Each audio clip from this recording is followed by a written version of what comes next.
Bonjour les amis, Oli le Belge, le team parce qu'on est trois. Oui, effectivement là, on n'est pas sur un drone, c'est Gilles qui tient la caméra et Seb et moi, nous avons la chance aujourd'hui d'être au Lyon-Waterloo. Alors non, normalement nous devions être à Namur avec le DGR, le Distinguished Gentleman Ride pour cette balade caritative. Mais évidemment, vu le temps et vu l'âge de la vieille de Seb, je ne parle bien entendu pas de sa formidable épouse, mais de sa moto, on s'est dit que c'était quand même plus raisonnable de faire une petite balade sur Waterloo. Vous l'avez vu, on est vraiment face à deux superbes triomphes, on est sur les terres pratiquement anglaises, puisqu'il faut quand même se rappeler que c'est Wellington qui a gagné Waterloo, et pas Napoléon. Et effectivement, pour la petite histoire, nous sommes sur le territoire de Braine-l'Alleud. Oui, au grand désespoir de Braine-l'Alleud, cette bataille est appelée la bataille de Waterloo, tout simplement parce que la Wellington logeait à Waterloo, et lorsqu'il a envoyé la missive pour annoncer qu'il avait gagné la bataille, eh bien, il a envoyé de Waterloo, c'est donc devenu la bataille de Waterloo, mais sachez que le Lion est bien sur le territoire de Braine-l'Alleud. Entendons-nous là-dessus. Alors, revenons un petit peu à cette association, le DGR. Donc, cette association a été créée il y a quelques années, pour en fait s'occuper principalement des petites maladies des hommes.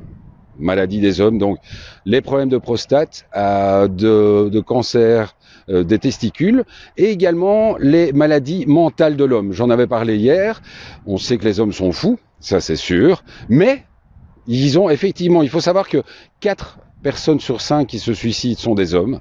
Donc il y a effectivement un gros problème à ce niveau-là, et donc cette association est là pour une levée de fonds pour la recherche sur donc la prévention du suicide et la prévention des cancers de la prostate et des testicules, entre autres. Donc nous on est là, on a levé des fonds, peu, parce que c'est la première année, d'autant plus que cette année-ci on est en ride solo, together. Bon, là nous on est en ride à deux parce que on fait partie de la même bulle, donc il faudra se rappeler que cette vidéo était tournée en 2020. Et qu'on est vraiment dans une année de merde. Alors nous avons retiré nos masques, mais sachez qu'effectivement, Seb et moi sommes dans la même bulle, puisque on passe notre temps à deux. Enfin, on n'est pas ensemble, hein, mais je veux dire, on est souvent ensemble. Donc, on en revient aux bécanes, comme ça, on les présente.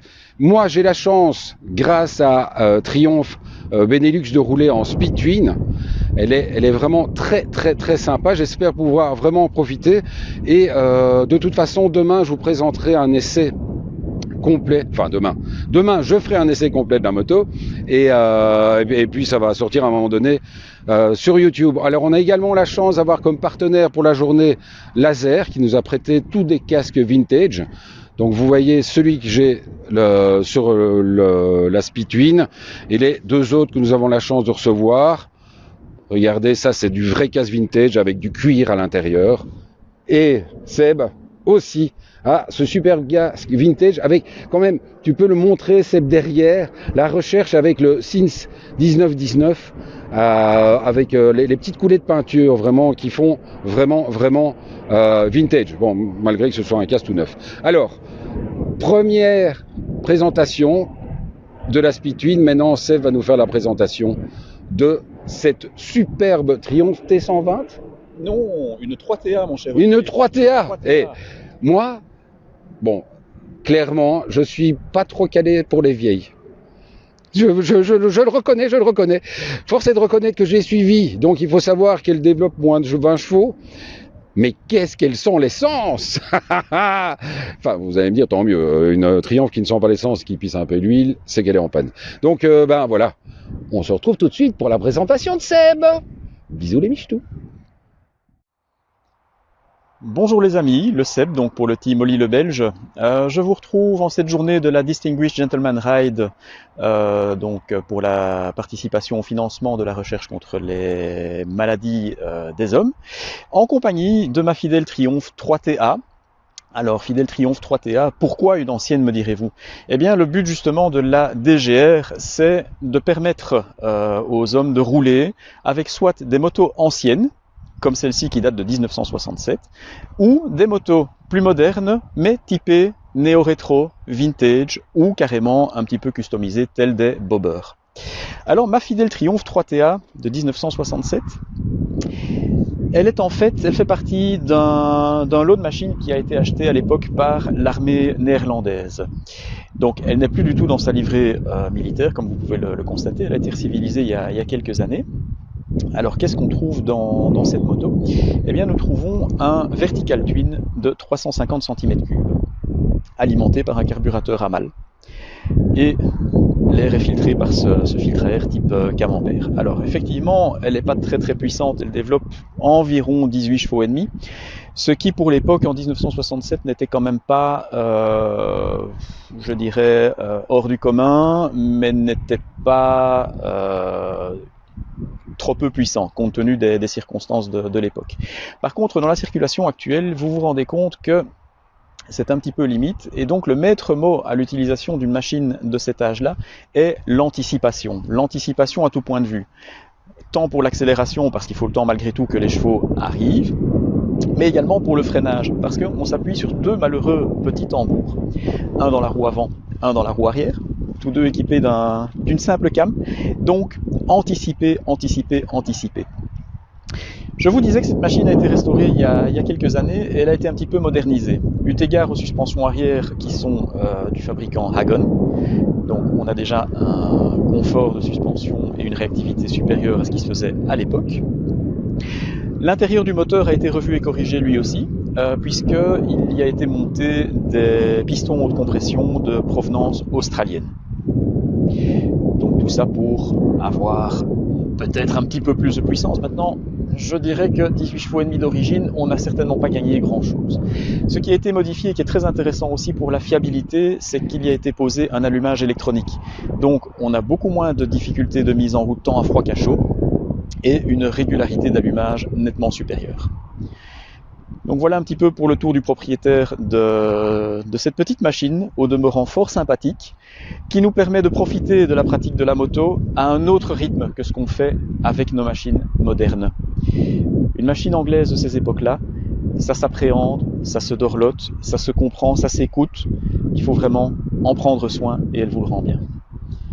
Voilà, maintenant je vous dis à plus tard les amis, nous allons enfourcher nos bécanes et nous allons faire notre balade dans le cadre de cette Distinguished Gentleman Ride. À tout à l'heure.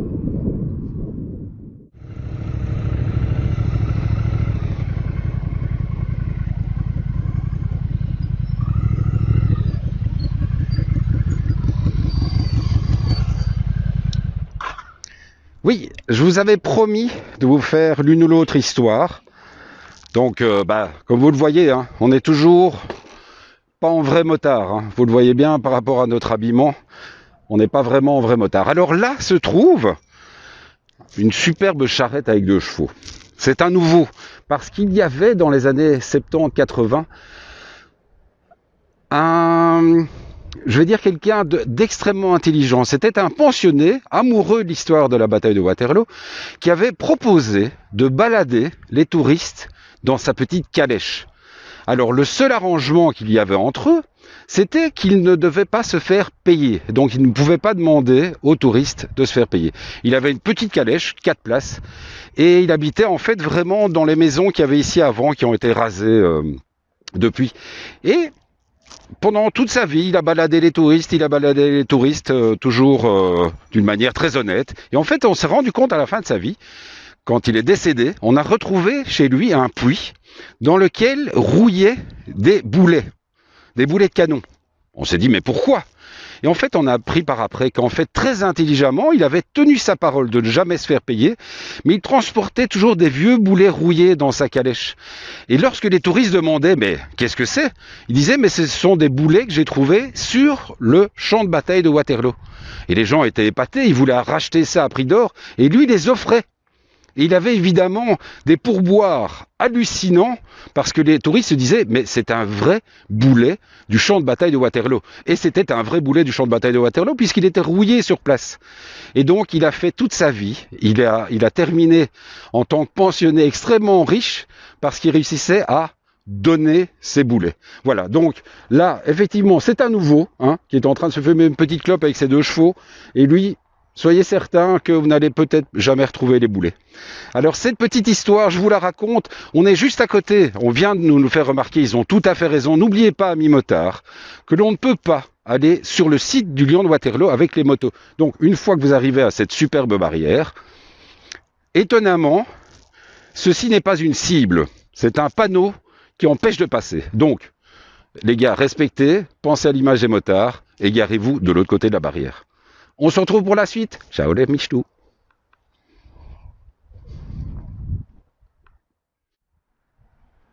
Waterloo, Waterloo, morne pleine. Mais oui, ils ont fermé la Belle Alliance et le rétro, donc il n'y a plus une boîte dans le coin, c'est très chiant. Bon, bah à part ça, on continue sur cette petite journée DGR. Je ne le dirai plus, parce que c'est trop compliqué à dire. Mais je me suis dit, allez, je vais encore vous emmerder 2 petites minutes pour l'une ou l'autre anecdote sur le Lion de Waterloo, ça serait bête de ne pas en profiter. Donc, vous avez vu tout à l'heure le Lion, il est derrière Gilles. Et là, nous sommes vraiment sur l'un des derniers champs de bataille de Waterloo. L'un des derniers, pourquoi? Parce que ça a été vraiment l'un des derniers assauts, puisqu'il faut imaginer que Napoléon venait de droite, et Wellington était sagement avec tous ses soldats derrière la petite butte qu'il y a là-bas, où il y a un monsieur qui passe, juste à côté, pour une autre anecdote, vous avez le couvent de Fichermont, qui, grâce à ce couvent merveilleux, nous avons eu Dominique, sœur sourire, Dominique unique. Je ne vous raconte pas la fin de l'histoire, mais je vous laisse imaginer. Donc, on imagine les soldats de Napoléon qui arrivent de droite, ils sont fatigués, certains n'ont plus de chaussures, oui, parce qu'à l'époque, il n'y avait pas de Brentano, et ils sont là, ils courent dans la boue, et ils attaquent. Ils sont en train de descendre ce petit vallon, et vous voyez comme aujourd'hui, alors qu'il a plu quelques gouttes, comme d'habitude en Belgique, il a plu un tout petit peu, c'est déjà bien humide. Donc vous imaginez, regardez, et ils le font pour nous. Vous imaginez, vous entendez les bruits des canons qui sont là-bas. Ça c'est quand même... on a quand même les moyens chez lui, le Belge. Vous imaginez donc les soldats qui attaquent là, Wellington qui est tranquillement là-bas, qui attend avec ses soldats et qui peuvent se faire un merveilleux tir à pipe, puisque donc il suffisait d'attendre que les soldats de Napoléon soient assez proches pour leur tirer dessus, puisque de toute façon eux étaient derrière un petit talus.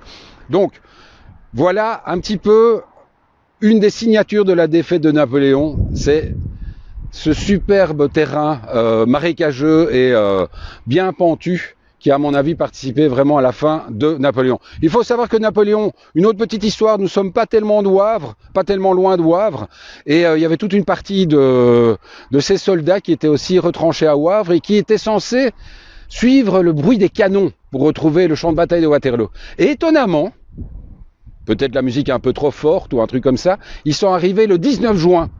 Parce que le 18, ils sont restés tranquillement à Wavre, tranquilles, ils se sont dit, ça a l'air de péter par là, moi je vais pas aller trop dans ce coin-là. Et donc, voilà, c'est toutes ces choses-là qui ont précipité la défaite de Napoléon. Et donc, voilà, Gilles, tu peux le montrer. Regardez cette superbe vue, donc le lion qui est entre les arbres et qui regarde vers la France, pour bien leur rappeler qu'ils ne doivent plus venir essayer d'attaquer les Belges. Bon, on n'était pas belges à l'époque, on était à moitié hollandais d'ailleurs, mais enfin en tout cas de ne plus venir essayer d'écraser la Belgique. Par contre, ils sont toujours les bienvenus pour venir visiter Waterloo, hein, c'est très sympa. Et pour venir manger à Waterloo, bien entendu, et boire. Ouais, évidemment, vous n'entendez pas l'autre qui rigole derrière, mais il est en train de me faire des signes. Bon, on se retrouve bientôt les amis, ciao. Voilà les amis, la journée se termine. On a fait quelques bornes, on s'est vachement amusé et j'ai eu l'immense chance de tester la moto de Seb, cette vieille Triomphe. Alors, j'aime autant vous dire que rouler avec une boîte inversée, c'est chaud. D'autant plus que le frein avant, va-t-on dire, est anémique? Non, on va pas dire qu'il est anémique, il est juste catastrophique. C'est-à-dire que ça freine absolument pas, donc il faut freiner du frein arrière, mais changer les habitudes qu'on a eues pendant des années avec des boîtes normales, c'est ultra compliqué, parce que chaque fois que vous freinez, vous avez tendance à remettre un petit coup de frein arrière. Et comme celui-là il freine un petit peu, ben c'est pas mal. Ça change un petit peu. Donc ici, vous le voyez, on traverse l'abbaye de Villers-la-Ville. Je vous ai fait quand même une petite balade dans le coin. Je vous ai fait un peu water. Maintenant, je vous fais Villers-la-Ville, abbaye cistercienne. Alors cistercienne, ça ne vient pas de Sisteracte. Avec Goupil, cistercienne, il y avait une signification. Bravo Olivier, tu ne t'en rappelles plus. Mais bon, voilà. Donc vous voyez par contre que cette petite Speed Twin tient toute seule. Elle était vraiment super agréable. Évidemment, le passage de 5 décennies, quand on passe de la Speed Twin à la T3. Donc c'est la T3 parce que c'est une Triumph 350 cm3 avec une boîte 4. Ouais, déjà la boîte est à droite et en plus une boîte 4. Donc cette journée, cette première participation au DGR, voilà, on l'a fait à deux parce que ça d'ici c'est une année vraiment particulière. On espère que l'année prochaine on aura l'occasion d'aller tous rouler ensemble avec de vieilles Triumph ou de nouvelles Triumph comme celle que j'ai, comme cette Speed Twin qui est vraiment qui est une super chouette moto. Vous allez retrouver l'essai parce que je le ferai demain une fois qu'on aura lavé cette petite Speed Twin. Et elle sera toute belle, je vais vraiment aller me balader avec, puisqu'aujourd'hui, on a fait plus vraiment de la balade à l'aise, parce que il faut attendre notre petit Seb. Mais c'était vraiment très très gai, je le remercie encore pour l'essai de sa bécane, qui était vraiment une moto de 53 ans, c'est pas tout le monde qui est prêt à prêter ce style de bécane, même à moi, même s'il me fait un petit peu confiance. Alors, et puis aussi, là vous le voyez, on est toujours en train de suivre le 4x4 et on est toujours en train de filmer, mais pendant la journée, bien entendu, nous avons roulé avec veste et pantalon de moto. Là, c'est juste pour les images, hein. C'est juste pour faire joli. Je regarde que c'est précis, ça a freiné. Allez, on se retrouve bientôt. Ciao les amis. Seb, il faut que tu dises au revoir. Fais au revoir à la caméra. Ciao.